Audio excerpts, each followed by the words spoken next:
राधे राधे। राधे ज्ञान सागर में आप सभी का स्वागत है।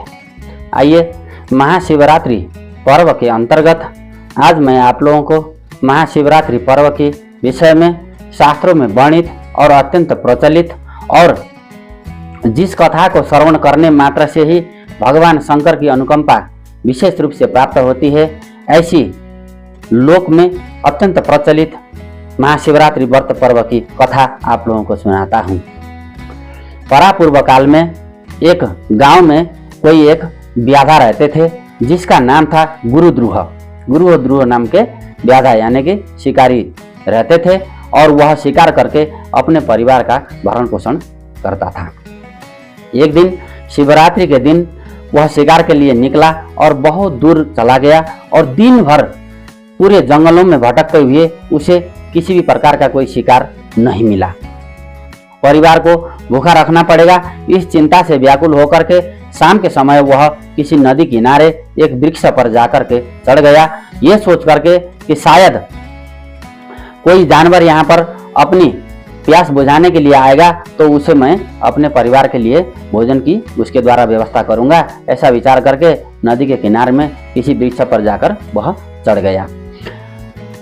संजोग से वह जिस वृक्ष पर चढ़ा हुआ था वह बिल्व पत्र का वृक्ष था और उसके नीचे एक पुराना सा खंडित शिवलिंग पड़ा हुआ था और जो कि सूखे पत्तों के द्वारा ढका हुआ था। पहला प्रहर तक वृक्ष में बैठने के पश्चात जब पहला प्रहर बीतने को हुआ तो वहां पर जल पीने के लिए एक हिरण आई और उसके ऊपर उसने अपना बाण का संधान किया और जैसे ही बाण संधान किया तो हिरणी ने कहा कि मैं अभी जो है अपने परिवार को कहीं दूर रख करके प्यास बुझाने के लिए आई हूं, ऐसे समय में आप मेरा वध न कीजिए क्योंकि उनकी जानकारी के बिना मेरा वध हो जाएगा और वो इसी ख्याल में रहेंगे कि कब हमारी माता वापस लौट के आएंगे, तो मैं एक बार प्यास अपनी बुझा लूं और जाकर के अपने परिवार को यह सूचना देके आऊं कि मेरा जीवन अब यहाँ पर समाप्त होने जा रहा है, मैं किसी के लिए आहार की व्यवस्था बनने जा रही हूँ, आप लोग अपना जीवन इसके बाद अपने हिसाब से गुजारिएगा, मैं उनसे इस तरह से अनुमति मांग के आऊंगी। अब देखिए, भगवान का प्रभाव कहें या फिर ईश्वर की अनुकंपा,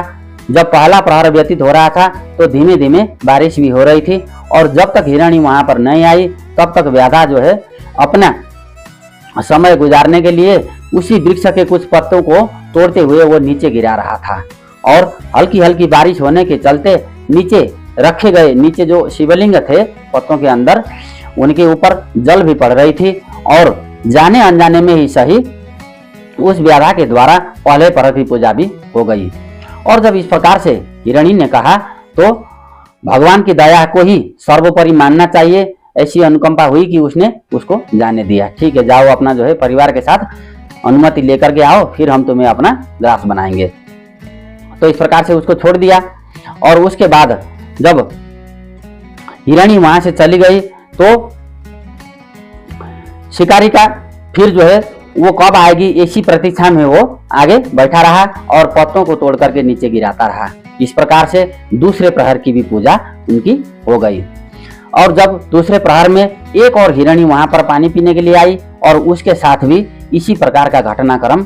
पुनरावृत्ति हुआ, उसके साथ भी जो है यही वार्तालाप हुआ और उसको भी ईश्वर जाने कैसे ख्याल उसके मन में आए, उसको भी उसने वहां से छोड़ दिया। और तीसरे प्रहर में भी एक और हिरण वहां आया और उसके साथ भी जैसे ही शिकारी ने अपना बाण संधान किया तो उसने भी उसके साथ अपने प्राणों की भीख मांगी, प्यास मिटा करके वापस जाकर के परिवार के साथ अनुमति लेकर के वापस आने की इच्छा प्रकट करी और उसके इस बात को भी शिकारी ने मान लिया और उसका भी जीवन दान वहां पर उसने दे दिया। इस प्रकार से जब तीनों प्रहर की रात्रि जागरण भी हो गया, भूख प्यास से व्याकुल रहने के चलते दिन भर का व्रत उपवास भी हो गया और तीनों प्रहर में आए हुए हिरणों को जीवन दान देने के चलते कुछ प्रारब्ध का पुण्य कहें या फिर उसी समय का कोई तात्कालिक ऐसी ईश्वर की इच्छा रही होगी, वो भी पूरा हो गया। और जब इस प्रकार से उस व्याधा का जब व्रत पूरा हुआ, तीनों प्रहर की पूजा भी हो गई, तो जो है धीरे धीरे इन्हीं प्रक्रियाओं के द्वारा उस व्याधा का मन भी निर्मल हो चुका था और भगवान की जाने अनजाने में पूजन और दया भाव के कारण उसके चित्त की जितनी भी बुरी वृत्तियां थी वो भी नष्ट हो चुकी थी। और जब इसी प्रकार से जब रात्रि का चौथा प्रहर आरंभ हुआ तो शिकारी के हर्ष का ठिकाना न रहा, क्योंकि जितने भी जिस प्रहर में जो भी हिरण हिरणियां वहां पर आकर के उसके साथ अनुनय विनय करके वापस लौटने की प्रतिज्ञा करके गई थी, वो सारे हिरण हिरणियां अपने परिवार के सहित उसी नदी किनारे अपने वचन को पूरा करने के लिए वो आए। और उसने पहले की भांति अपना धनुष बाण पर चढ़ाया और कुछ पत्ते उस समय में भी जब ये क्रिया कर रहा था तो कुछ जल की बूंदें और कुछ पत्ते जो है नीचे पड़े हुए शिवलिंग के ऊपर पड़ी। तो इस प्रकार से भगवान की चतुर्थ प्रहर की पूजा भी उसकी पूरी हो गई। अब शिवजी की कृपा से उसके सारे पाप नष्ट हो गए और सोचने लगा कि ये जानवर होते हुए भी अपने संकल्प को पूरा करने के खातिर या फिर परोपकार के खातिर कहें सपरिवार अपना सर्वस्व जीवन को बलिदान देने के लिए अगर यहाँ आ सकते हैं, तो मैं मनुष्य होकर के आजीवन कुकर्म कुकृत्य और दूसरों के प्राणों को हरण करके अपने परिवार का पालन पोषण करता रहा, धिक्कार है मेरे ऐसे जीवन के ऊपर। ऐसा विचार आते ही उसने सभी हिरण हिरणियों को वापस जाने के लिए कहा और रात्रि जागरण शिव पूजन भले ही जाने और अनजाने में क्यों न हुआ हो, इसके द्वारा परोपकारी भाव के द्वारा आविर्भूत होकर के भगवान ने तुरंत उसे अपने दिव्य स्वरूप का दर्शन दिया और वरदान स्वरूप उसे गुह नाम दिया। वही निषाद राज गुह बनकर के रामायण काल में अयोध्या से जब भगवान रामचंद्र जी वन को जा रहे थे तो निषाद राज गुह ने वहां पर जो है भगवान के रूप में श्री राम अवतार की पूजा अर्चना की और उनका वनवास का जितना भी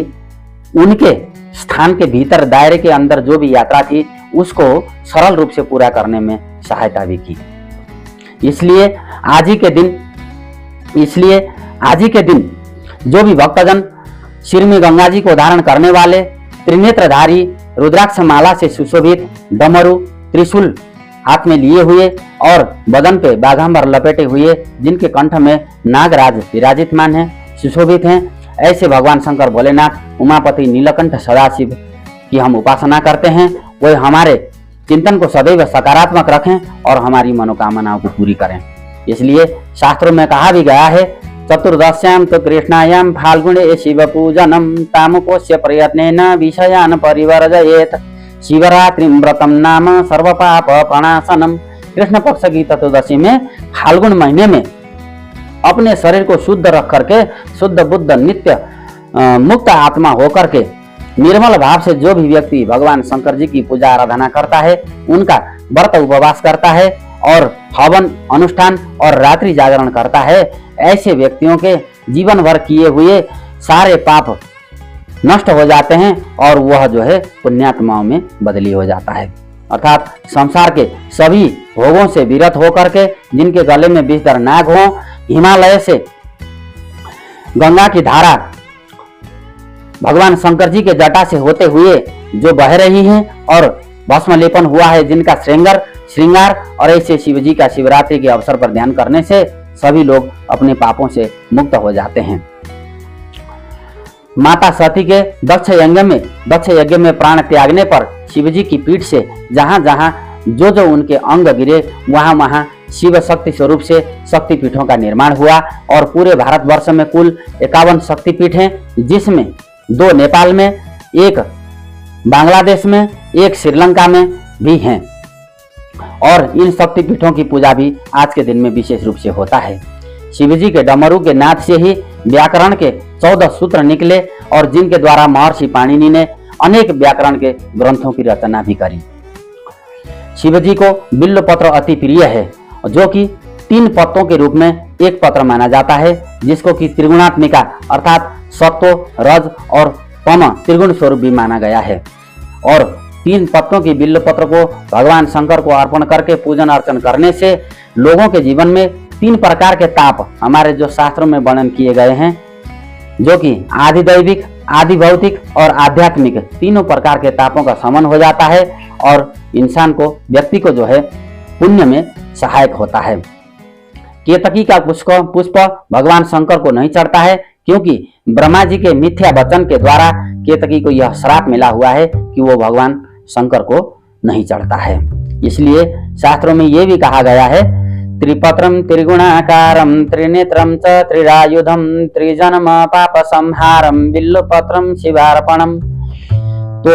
इसके अलावा शंख में जल भर करके भगवान शंकर को नहीं चढ़ाया जाना चाहिए, क्योंकि शंख जो होता है भगवान श्री कृष्ण ने समुद्र के अंदर जाकर के शंखचूड़ नाम के दैत्य का संहार किया था और उसी राक्षस की कामना को पूरी करने के लिए उसकी हड्डियों से जो है शंख का निर्माण हुआ। इसके अतिरिक्त भगवान शंकर जी को दूध जल से शिवार्चन करना चाहिए, गन्ने के रस से उनका अभिषेक करना चाहिए, गुड़ हल्दी जौ तिल अक्षत चंदन और अन्य पूजा के जितने भी सामग्रियां हैं उसको चढ़ा करके भगवान शंकर की पूजा करना चाहिए। चंद्रमा को भगवान गणेश जी के कोप से बचाने के लिए भगवान शिव शंकर जी ने अपनी जटा में चंद्रमा को स्थान दिया, जो कि सदैव उनके माथे पर शोभायमान रहता है। राधे राधे।